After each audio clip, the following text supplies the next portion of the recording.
The last thing my father ever said to me before he died was, "Take care of your brother."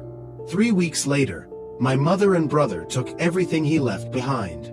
The house, the business, the savings, even the watch he'd promised me since I was 12. I received exactly one thing: a handwritten note.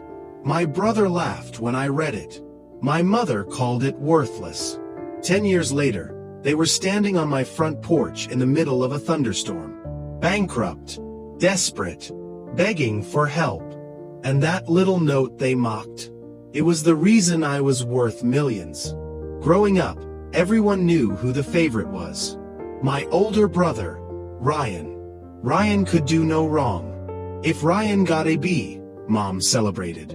If I got an A, she asked why it wasn't an A+. Ryan wrecked Dad's truck. I got blamed for distracting him. Ryan dropped out of college. Mom called him creative. I earned a scholarship. She called me lucky. I stopped trying to compete years ago. But part of me still hoped Dad saw the difference. At Dad's funeral, the lawyer gathered everyone for the reading of the will. Ryan looked smug. Mom looked confident. I felt nervous. The lawyer began reading. The family house? Ryan. Dad's business? Ryan. Savings account? Ryan. Vacation property? Ryan. I felt physically sick. Then the lawyer paused. There is one final item. He handed me a sealed envelope.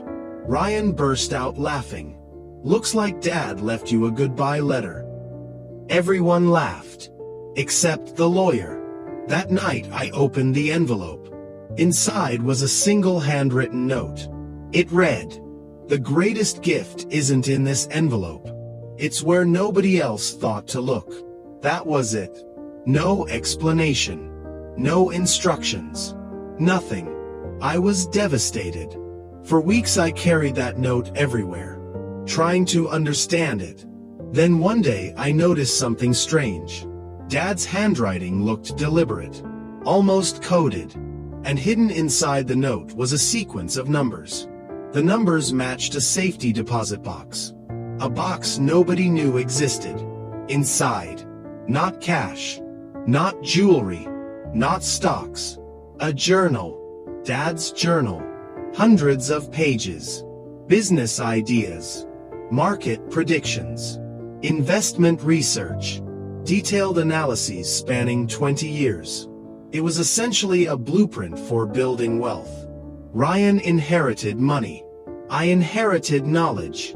At the time, I wasn't sure which was worth more.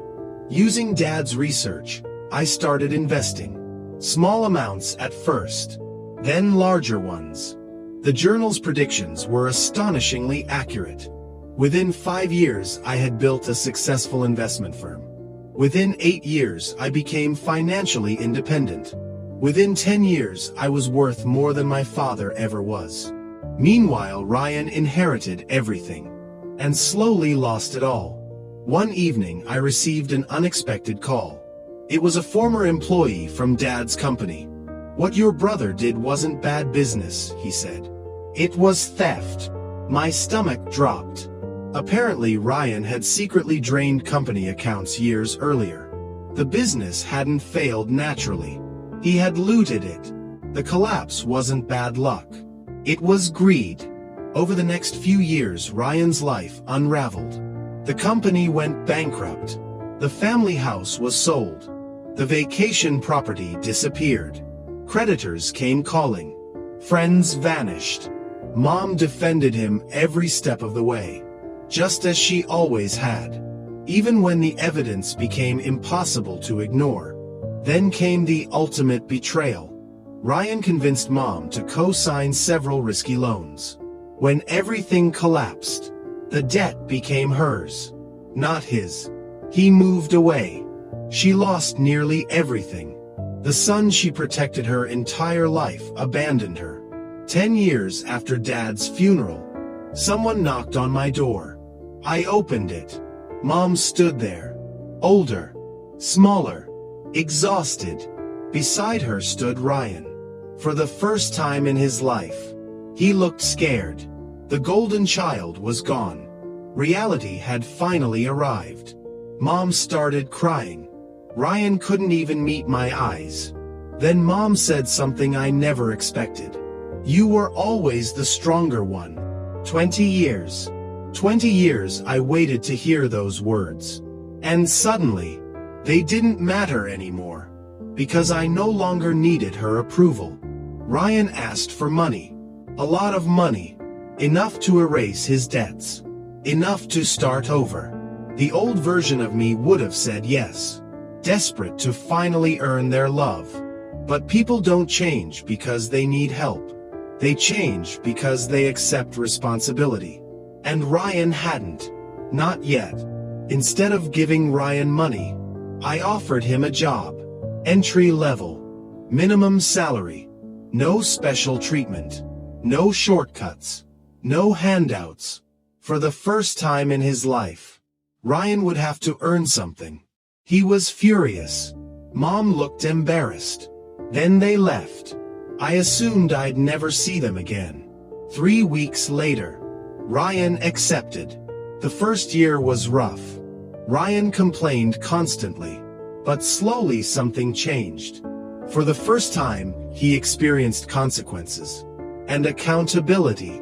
And growth. 2 years later he became one of the company's most reliable employees. Not because he was talented. Because he finally became humble. As for Mom, she spent years rebuilding trust. One conversation at a time. One apology at a time. And Dad's note. I framed it in my office. Because he had been right. The greatest gift wasn't money. It was the knowledge nobody else valued. And in the end, that gift changed everything.